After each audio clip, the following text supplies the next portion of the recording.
नमस्कार मित्रमैत्रिणींनो, आज स्मरणचित्राचा तिसऱ्या भागामध्ये स्मरणचित्र काढत असताना काय काय गोष्टी लक्षात घ्याव्यात याबद्दल आपण अभ्यास करणार आहोत। याआधी कच्चं रेखाटन आणि त्यातून वेगवेगळ्या पायऱ्या याचा आपण अभ्यास केला होता मागच्या व्हिडिओमध्ये। चला तर मग पाहूया। स्मरणचित्राच्या रेखाटनाबाबत सूचना असतात त्या तुम्हाला मी सांगते। चित्राचा विषय जाणून घेऊन त्यातील प्रसंग डोळ्यांसमोर आणण्याचा प्रयत्न करायला हवाय। चित्राच्या विषयाला प्राधान्य मिळेल या दृष्टिकोनातून चित्राची मांडणी करायला हवी। चित्रातील मुख्य व्यक्ती ही प्रथम रेखाटा। मुख्य व्यक्तींची रेखाटने साधारणपणे कागदाच्या मध्यभागाच्या जवळपास येतील या दृष्टिकोनातून रचना करायची आहे। त्यानंतर इतर व्यक्तींचे रेखाटन व चित्राच्या पार्श्वभागाचे रेखाटन करायचे आहेत। यानंतर आपण पाहूया पुढे। या पद्धतीने स्वरूप दिलेलं आहे चित्राचं। पुढचा मुद्दा पाहूया। चित्राचा 3/4 भाग विषयातील व्यक्तीने व्यापला पाहिजे हे लक्षात असू द्या। त्यासाठी चित्रातील व्यक्ती मोठ्या आकारातच काढा। चित्रातील प्रमुख व्यक्ती व उभ्या स्थितीतील व्यक्ती वीधभर उंचीच्या असतील अशा प्रकारे रेखाटा। चित्रातील जवळच्या व्यक्ती मोठ्या स्वरूपात रेखाटा व लांबच्या व्यक्ती तुलनेने लहान स्वरूपात रेखाटा। झाडे, घरे, डोंगर इत्यादींचे चित्रण करताना चित्रातील प्रमुख व्यक्तीपासूनच्या अंतरानुसार बदलणाऱ्या आकाराचे भान ठेवावे व तसे रेखाटन करावे। त्यामुळे चित्राला त्रिमितीचे परिणाम लाभेल व ते परिणामकारक ठरेल।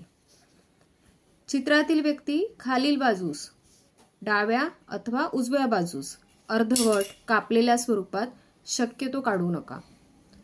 मंडई, जत्रा, मोर्चा यांसारखे विषय हाताळताना अनेक व्यक्ती काढाव्या लागतात। या साऱ्या व्यक्ती सुट्ट्या सुट्ट्या न काढता त्या अंशतः आच्छादित काढाव्यात, म्हणजे चित्र एकसंध व भरीव वाटेल। फार मोठा समूह दाखवताना चित्रामधील पाठीमागील बाजूस असणाऱ्या व्यक्तींचे छोटे छोटे होत जाणारे केवळ चेहरे दाखवले तरी गर्दीच्या देखाव्याचा परिणाम साधला जातो। पुढे पाहूया आपण। स्मरणचित्र हा विषय परीक्षेत तुम्हाला कसा सोडवायचा आहे। तर परीक्षेमध्ये तुम्हाला विषय एक दिलेला नसतो, 3 विषय दिलेले असतात आणि त्यातून एका विषयाची निवड करावी लागते आपल्याला। सगळ्यात आधी विषयाची निवड। परीक्षेत स्मरणचित्रासाठी तुम्हाला 3 विषय देण्यात येतील, त्यातील कोणताही एक विषय निवडा। पहा, यामध्ये कच्ची रेखाटने केलेले आहेत। विषय एकच आहे, आडव्या स्वरूपात 2 आणि उभ्या स्वरूपामध्ये 1 अशी ही कच्ची रेखाटने आहेत। निवडलेल्या विषयाची छोट्या आकारात कच्ची रेखाटने करायची आहे। या रेखाटनात व्यक्तीचे डोळे, नाक, तोंड वगैरे बारकाईने न काढता केवळ त्यांच्या जागा निश्चित करा। चित्राच्या मांडणीत बदल करून पहा। काही आडवी चित्रे काढा तर एखादे उभे चित्र काढून पहा। अशी 2-3 रेखाटने करा।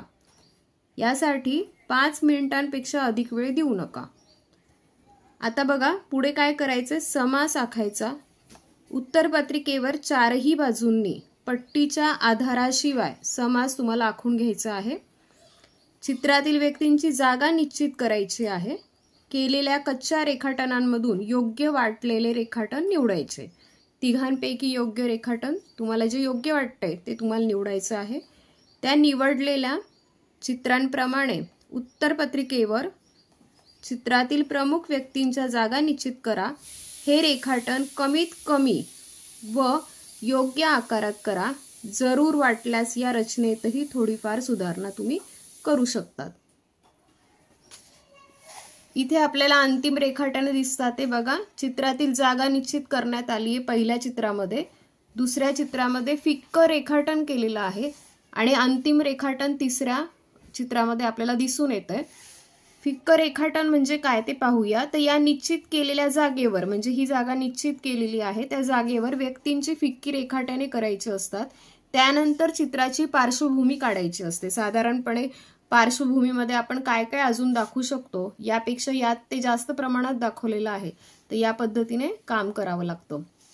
आणि अंतिम रेखाटन जे आहे त्यामध्ये बघा, अंतिम रेखाटन करताना व्यक्तीच्या हालचालीत काही उणिवा आढळल्यास त्यात तुम्ही सुधारणाही करू शकतात। तसेच व्यक्तींच्या शरीर रचना म्हणजेच ॲनाटॉमीमध्ये ती प्रमाणबद्ध आहे का हे पण तुम्ही तपासून पाहू शकतात।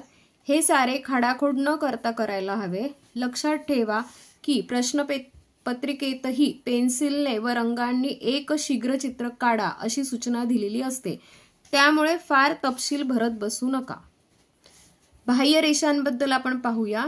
प्रथम चित्राची बाह्य रेषा देऊन नंतर त्यावर रंगकाम करायचे झाल्यास वॉटरप्रूफ शाई असलेल्या पेन अथवा बॉलपेनने संपूर्ण चित्रावर आपण बाह्यरेषा काढावी। वर आपल्याला दिसतंय की या ठिकाणी आपण चित्र काढलेले आहे, तर इथे तुम्ही वॉटरप्रूफ इंक असलेल्या पेनने पूर्ण बाह्यरेषा काढून घेऊ शकतात की जेणेकरून रंगकाम झाल्यानंतर कधी कधी असं होतं की बाह्यरेषा काढण्यासाठी वेळ आपल्याला पुरेसा मिळत नाही, त्यामुळे तुम्ही आधीच हे काढून घेऊ शकतात। ठीक आहे, तर अशा पद्धतीने तुम्हाला इथे काम करायचं आहे। यानंतर तुम्हाला रंगकाम कशा पद्धतीने करायचे ते याचा पुढचा व्हिडिओ नक्कीच तुम्हाला येईलच। तुम्हाला जर व्हिडिओ आवडला असल्यास नक्की त्याला शेअर करा, लाईक करा, फॉलो करा, सबस्क्राईब करा आणि पुढच्या व्हिडिओसाठी पुन्हा मला जॉईन व्हा। धन्यवाद।